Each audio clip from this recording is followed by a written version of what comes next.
The cargo hold of the Meridian trader reeked of desperation. Truce stood at the entrance, his scanner displaying the inventory his captain had just purchased from the Varathian slavers. 1 adult Quellan female and 3 juveniles.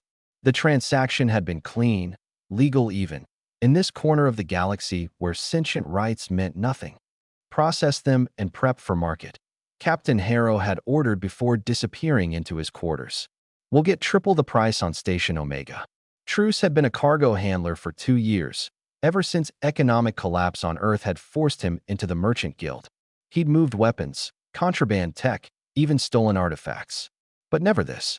Never people that he entered the hold. The Quellans huddled in the corner, their iridescent skin shifting through shades of blue and violet, colors that Truce's datapad identified as fear and grief. The mother, her frame emaciated, positioned herself between Truce and her children. 2 small ones clung to her sides, while the eldest, perhaps equivalent to a human 10-year-old, stared at Truce with defiant silver eyes. "Please," the mother whispered in broken universal. "Not hurt children." Something shattered inside Truce's chest that he'd told himself he was just surviving. That morality was a luxury Earth's refugees couldn't afford. But standing there, watching this mother beg for her children's lives, he saw his own mother's face from years ago, pleading with soldiers during the resource wars. "I'm not going to hurt you," Truce said quietly, lowering his scanner. The mother's skin flickered yellow. Confusion. Truce made a decision that would cost him everything. 3 hours later, Elodie was running diagnostics on the ship's navigation array when Truce burst onto the bridge. The young technician looked up, startled by the panic in his eyes. "I need your help," Truce said. "And you're probably going to hate me for asking." Elodie set down her tools, studying him carefully. They'd worked together for 8 months, shared meals in the cramped mess hall, and she'd learned to read his moods. This wasn't ordinary stress. "What did you do?" "I'm stealing cargo," Truce admitted. "Living cargo. A family. Quellans." Elodie's expression hardened. She'd heard the whispers about the captain's new acquisition, had felt sick knowing what it meant. But getting involved was suicide. The Merchant Guild didn't forgive theft, especially not of high-value merchandise. "Truce, they'll kill you. They'll kill both of us." "I know." His voice cracked. "But I can't do this, Elodie. I can't let them be sold. Those kids, they're terrified. And I keep thinking about my little brother back on Earth, wondering if someone would help him if our situations were reversed." Elodie closed her eyes. She'd joined the Meridian to escape her own past, to outrun memories of her sister dying in a med bay because they couldn't afford treatment. She'd promised herself, survive first, morals second, but Truce was asking her to be better than survival. "What's your plan?" she finally asked. The relief on Truce's face almost made her smile. They moved during the night cycle.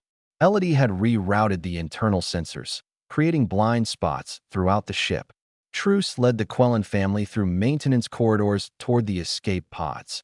The mother, who'd introduced herself as Kessa through halting Universal, carried the youngest child while the other 2 followed close behind.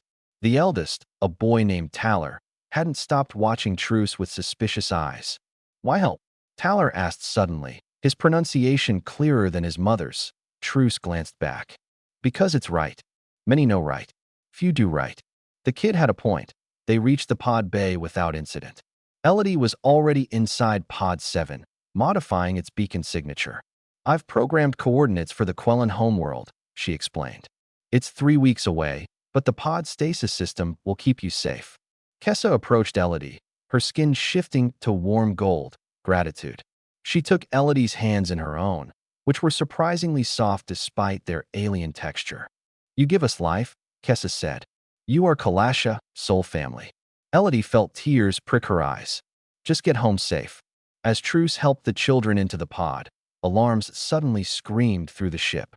"They know," Elodie gasped. Captain Harrow's voice boomed over the intercom. "Truce, Elodie, I know you're in the pod bay.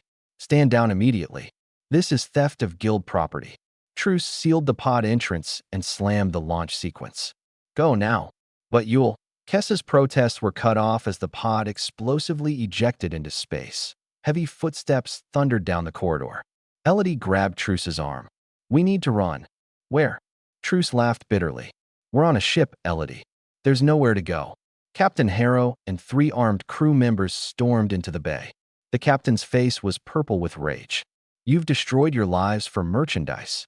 They're not merchandise, Truce said firmly. They're people. They're profit. 50,000 credits worth of profit that you just launched into space. Harrow raised his weapon. I should execute you both right here. Elodie stepped forward, her voice steadier than she felt. Except you can't. Because I sent a full report of your slaving operation to the Terran Coalition's Ethics Committee before we launched that pod. It's already transmitted across 3 relay stations. It was a bluff. She barely had time to think, let alone send messages. But Harrow didn't know that. The captain's face went from purple to white. The Coalition was cracking down on human involvement in the slave trade, trying to rebuild Earth's reputation. If this got out, you're both confined to quarters until we reach the next station, Harrow growled. Then you're off my ship. It wasn't death. It was mercy, however thin. 2 months later, Truce and Elodie stood in a cramped apartment on Station Gamma, both blacklisted from the Merchant Guild and working salvage jobs to survive. It was harder than their previous lives, lonelier and often hungry. But when Truce's datapad chimed with an incoming message, everything changed. The message was simple, transmitted from the Quellan homeworld. Safe. Thank you. You are Kalasha. Forever. Attached was a video of Kessa and her children, their skin glowing brilliant gold, standing in front of what looked like a thriving settlement. Elodie leaned against Truce's shoulder as they watched the video loop. Was it worth it? Truce thought about the price they'd paid, their careers, their safety, their futures. Then he thought about 3 children who would grow up free, a mother who wouldn't watch her family destroyed. Yeah, he said softly. It was worth everything. Because some choices weren't about survival. They were about remaining human in a universe that tried to strip away your humanity. And sometimes, Truce realized, family wasn't about blood or species. It was about the people you chose to save, and the ones who chose to save you right back.